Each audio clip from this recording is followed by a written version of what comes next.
Hello, everyone. Happy Thursday. Today is a fantastic day. It is October the 15th. So we're already in the middle of this month. So this year is just fleeting and flying by quickly. So I remember when we first started this year, the bookstore, we were preparing to move into our new space. And here we are 10 months later in our new space. And so much has happened since the beginning of this year. Of course, we are smack dab now in the middle of an election season. So hopefully, each person that is watching, you are doing your part to go and vote if you are already registered. I'm not sure if there are any states that allows you to register and then vote simultaneously. I think you have to be pre-registered and then be ready so that you can go ahead and vote. So hopefully, I am praying that each person that is logged in to this broadcast, that you are registered to vote and that you are going to go ahead and vote. So I got a chance to cast my votes. I did that on Tuesday. Early voting began for us. If I can get that out, began for us on this past Tuesday. So I had an opportunity to go ahead and cast my vote. And I actually did a live video feed as well for those of you who are on my personal Facebook page. And so you saw that I got a chance to go vote and where I went to go vote, and me encouraging you who are my friends on Facebook, my friends everywhere, to make sure that you go and cast your vote. So that's going to be very, very important. I'm going to repost this broadcast live on my personal page. And then, of course, we're going to upload it to our YouTube page as well. So um, I am encouraging you, and we are live, so you heard the video feedback. Sorry about that. So I'm going to do that to make sure everybody gets the opportunity to be able to watch the videos. This month is, like every month, very special to me because I have an opportunity to, one, discuss and share and talk about different causes that I like to support, different causes that are near and dear to my heart. And so, this month, we are bringing awareness to breast cancer as well as awareness to domestic violence for the month of October. Each year, I get an opportunity to be able to participate in different functions and participate in different programs that bring these types of awareness. Of course, this year is a lot different.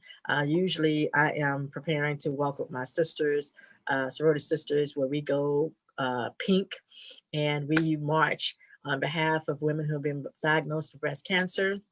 I also joined with me last year was Nancy Brunette, who is a very close friend of mine, who is a breast cancer overcomer. Let me say that, not survivor, but overcomer. But also not to diminish it, but we also need to make sure that we bring about awareness to domestic violence. Domestic violence is prevalent in our community, in all of our communities, regardless of race and gender. It happens in homes. It is a silent factor that we don't talk about. Oftentimes, we even are so silent that it seems like we support and condone it, even though we know it's very wrong. We allow our love for the people who are abusive to overshadow the fact that a love for them doesn't mean that we don't have the right and the responsibility to correct someone when they are wrong, when they are abusive. So sometimes we have that mindset of what happens at home stays at home. And unfortunately, with that type of mindset comes the piece where people are harmed in a very bad way, not just men and women. And I don't even just say just women, because men sometimes find themselves in a very abusive relationship, but also children are negatively impacted. And unfortunately, it has been, and I don't have the numbers in front of me, stated that a lot of times when children come out of abusive homes, they too become either abusers themselves, or they find themselves in similar situations where they don't escape the abusive relationships. And so it becomes a vicious cycle of watching their mom or their dad going through an abusive situation. And from there, they themselves find themselves in the very same type of situation. So there's no healing, there's no help, there is no way of protecting and moving on. And so it becomes a generational curse, a generational cycle. So I wanted to share that because that is something very important. And especially, I don't want to say especially in the African American community, because I know this happens regardless against of race. It happens in every community where there is abuse, where there is uh, acceptance of abuse or even silence of it, because we care about somebody so much that we become quiet and silent. And your silence of an abusive person means that you're condoning it, right? And you're supporting that, because if you don't correct them, and a lot of times we don't correct people because of the fact that we don't want them to be mad at us. We don't think it's our business. We don't want to get in the middle of situations and relationships. And let me tell you, I totally understand not wanting to be in someone else's relationship. But if you have a family member that you know is doing wrong, you can still correct them and with love, and bring it to their attention that this is wrong and this is not something accepted, without being in the ins and outs of a person's relationship. There is a way to handle it. So silence is not a route to take. But anyway, I wanted to say that and kind of segue. We have a beautiful sister that you see that is with us. She is from South Carolina. She reached out to this bookstore and she provided a copy of her book, a couple of copies of her book that we have for sale at our bookstore. And the title of the book is No Longer Sharecropping Shame. It's a memoir. And so before we get started, I want you to go ahead and introduce yourself to everybody, my beautiful sister. And I love that in the background, I actually have a copy of that. Yes, with the throne, the Yeah. thorn. Yes, I love that. Introduce Thank you. yourself. Tell everybody who you are, where you're from, and Okay. just get started with that. I am Hellena Dior. I'm from North Carolina, originally from Connecticut, and I am an author. I am a publisher. I am a creator. And because of the abuses and experiences and traumas that I've endured in my life, I Mhm. know that it's one of my God given assignments to help others address and grow from the same things they've experienced that are similar. Yes. Yeah, and you're still in South Carolina. That's where you live, North right? Carolina. So, and thank God for Zoom, so we can just do all of this via in a distance. So, you said this is your assignment, and very interesting that you categorize it in such a manner and in such a way. Uh, why do you believe that this has become Helena's assignment? Because initially I looked at all the trauma and all the heartache and pain. I looked at it like that was my existence. That Mhm. was what I was, the hand I was dealt, and that was a life I was stuck with. But I don't Okay, believe that now. Now I know right, that all those things that happened, all that pain, all that heartache, all the trauma and abuse, it was part of the process that led me to my purpose. right. So I don't think that, actually, I know that those, God wouldn't have allowed those things to happen to me Mhm. and allowed all those things to happen around me if it wasn't for my good. Right. So just knowing that and trusting that, I know that those things were experienced and endured by me because I am supposed to vocalize it and share and help somebody else. Yeah. Yeah, interesting. You talked about being stuck, and sometimes when we are in relationships or even in family situations, we do feel stuck. We feel confined. We don't know how to get out of it. We don't know what methods to take. Let's talk about, how did you get to a place where you knew there was something better, something more, and how did you get unstuck? What does that mean for you? Um, it was for sure my daughter. Okay, I wanted more for her. And I think because I grew up with, I didn't even look at abuse as abuse. It was just right. regular life. Hmm. Because I grew up with it. I grew up with people who would just cut each other down with their words, with physical abuse, with sexual abuse, with all of that behind me, and knowing that there had to be something different, that that wasn't the life that I wanted for her. I just, I finally went to therapy. I went to therapy and was able to just talk through all the feelings I had and to acknowledge the fact that the feelings I had were valid, that me being hurt, it was a valid feeling. And being able to acknowledge those things, it made me become unstuck where I wasn't tied to them anymore. They weren't Right. holding me down in that pit. I was able to focus on my daughter in a more healthy way. So Hmm. she saved my life. Like Wow. she's been such a blessing in my life. And I know that like God put her in my life at the perfect time because of the spiral I was on, the downward spiral I was on. Right. Yeah, and that's interesting. I've talked to other people and recently had a conversation. Is people said sometimes they stay in situations for the sake of their children, and others said I got out of it for the sake of my children. At Absolutely. first, you stay in because you want your children. You feel like to have a solid base, a solid space, but then you realize, is this really the type of example you want your child to be raised in? Is this something that you really want them to experience and be exposed to? There's got to be something different, and this is not as healthy for the children. Yeah. So it's interesting you say that, because people say that I stay for the sake of the children because I want them to grow up in a solid home. And then you think about, is this really what my child to grow up to be like? Because Yeah. it creates a crazy and vicious cycle. Yeah. So you said that this is your piece, and let's talk about this book that you put together. This amazing book. I got a chance to read it, and it was actually timing. You sent it to me a while back, and we were going through some different books, and I did not have an author in place to talk about this piece. And when I read the book, I was like, oh my God, here's a perfect book. Timing is everything. And I gave you a Yeah. call and I said, hey, are you open? Can we get this done? So tell me why the memoir, and why now? Why did you put this in from pen to paper and decide to publish this as a book? I decided to publish it as a book because I felt I wanted to live a more full life, and I got tired of all the secrets and lies. Like that's all my family has been. And it's like Yeah, you said earlier, what happens in this house stays in this house. Like right. that was the motto. And it was to the point where like the abuse that I suffered, I know other women in my family who suffered the same abuse because Mhm. everyone was just so silent. And Right.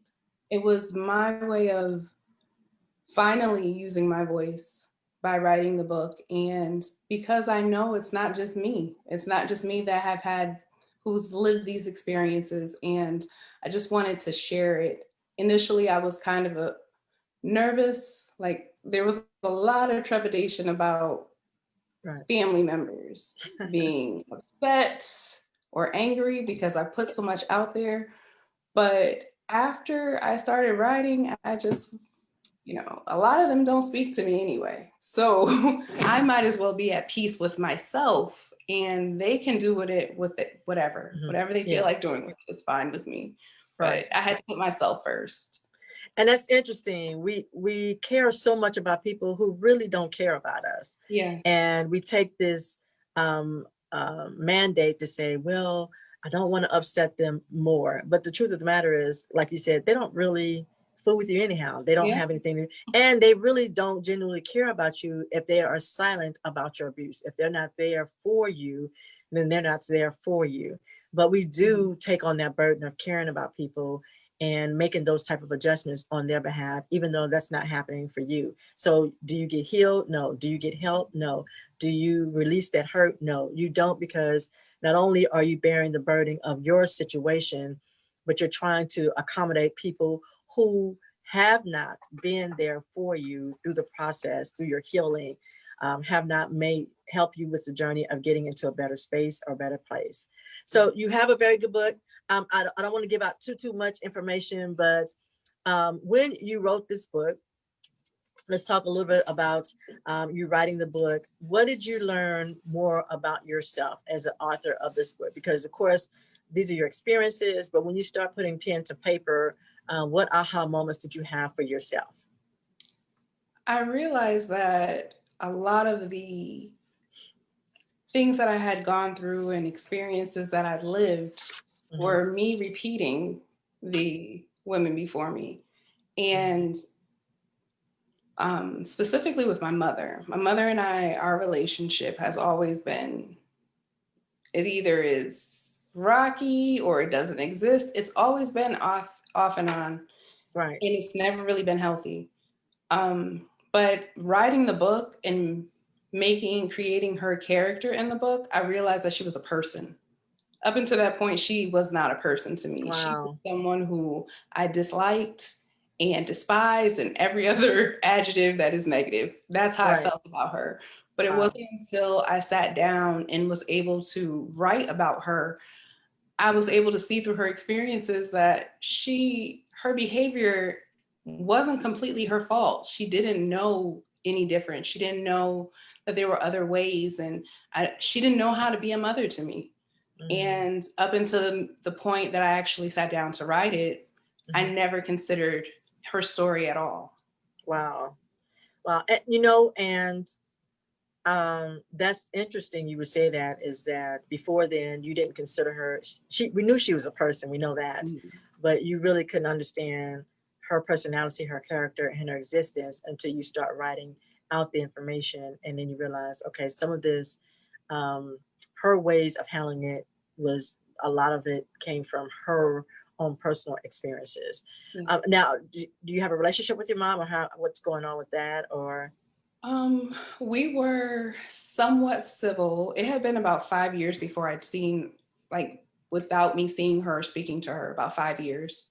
Okay. Um, I had a dream about her Mm, and that I was going to go speak to her. okay. And I stopped that day instead to go get something to eat. And she walked into the restaurant I was in. So I was like, okay, well, now's the time. So from then, we started speaking a little bit, and things were somewhat civil up until recently when she read my book. Okay. So now that she's read my book, we're back to what it was. It's Okay. not, it's not as direct, but it's pretty obvious that she's still upset with me. Yeah. Well, and is she upset in the sense you exposed that information Yes. and she wanted to do it? Yes. Yeah. Yeah, of course. She's not happy. Yeah, she's not happy. Who is happy? So Right. so now, do you have your own family? Talk a little bit about that. What is that like for you and your own family? Well, it's just me and my daughter. Uh-huh. I was, like I spoke about it in the book, I was married, Right. and Right. she was my driving force. I was married for 3 years before I had her, and we were together 3 months after I had her. Like, Okay. I couldn't be a good mom to Okay. her in that situation. So right now it's us and a Okay. dog. All right. So now, with the book, and of course, the book talks about your experiences. It's a memoir. How did you come up with the title? Because interesting, no longer sharecropping shame. So, Yeah.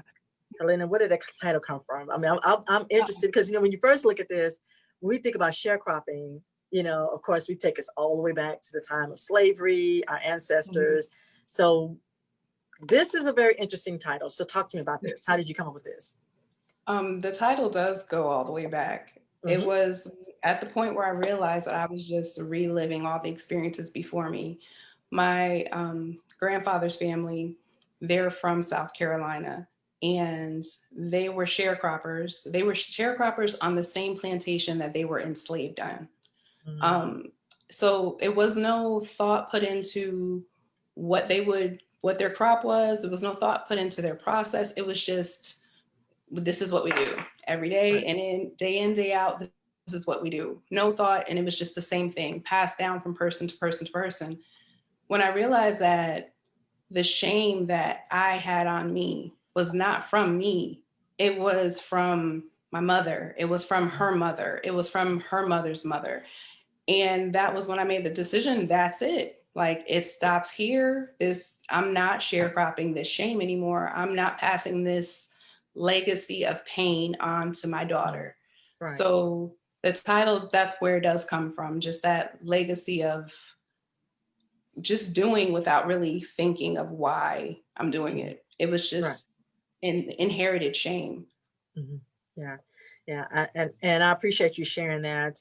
A lot of the things that we go through, unfortunately, it has been something that's been embedded in us. It's something that it's been passed down from generation to generation. And it comes with intentional steps to no longer let it pass through like that. I'm glad you shared that, because first it comes to point for us to realize, okay, this is something that started before I was born, but I have to be the person that puts it into it. I have to be the person that creates a different type of legacy, a different type of movement on behalf of my family. And unfortunately, some people in the family don't appreciate that, even though it's the best move to make, right? Some people are, like you said, have become comfortable and complacent with the fact this is how it's always been.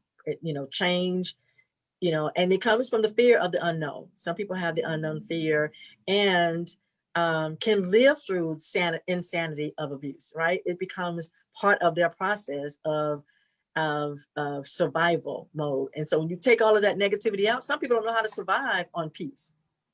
I'm starting to realize that there's some people who can't survive on peace. Some people have to have trepidation and divisiveness in order to feel needed or to feel, some type of, some kind of way for them to function, which is madness in itself, but that's how some people have to function. Yeah. So you've got an incredible book. You've got an incredible title. When you wrote the book, you talked about one of the challenges, of course, when you do such a memoir, is the separation of family members. Some people who will remove themselves from you, the shownness of it, and even the difficulties between your mom and yourself. Your daughter, as she gets older, she can read it as a young person, but as she gets older, what would be your hope for her to get out of this message as a female who will go into a relationship? What would you like for her to understand? I want her to be able to see all my mistakes and not repeat them. I want her to be able to just be full and at peace. And I never had that. I never had peace, and I never had a sense of self that made me value myself enough to not put up with those situations. Even in physically abusive relationships, I didn't look at myself as abused. I didn't look at myself as abused at all, because I would swing back. So in my mind, he's not abusing me if I punch back. So it was this cycle that I remained in, where, okay, well, it's not abuse because I'll fight back. It's not emotional or verbal abuse because I'll say something back. But every single time it happened, more and more of me was being chipped away. So I will, if she reads it, she wants to now. She's 11. I told her no.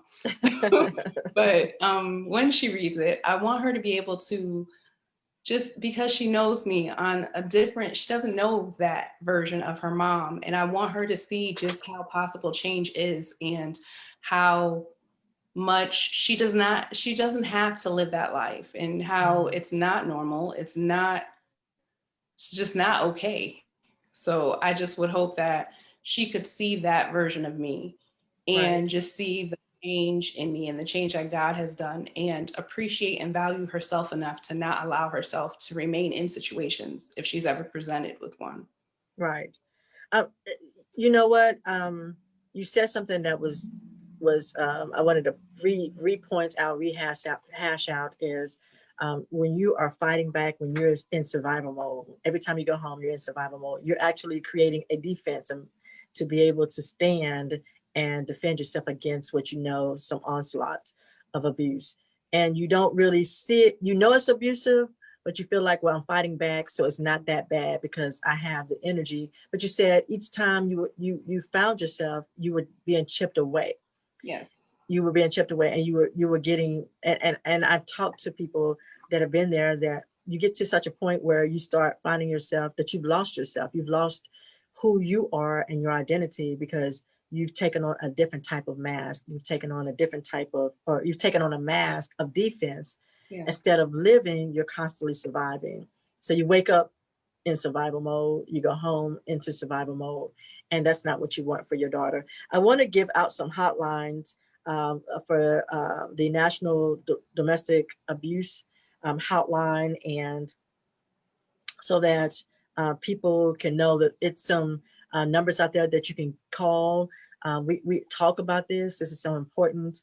And I would say those of you who know someone that's in a relationship that's abusive, or if you find yourself in an abusive relationship and you don't know how to get out, we talked about how you just feel like this is it, you're stuck.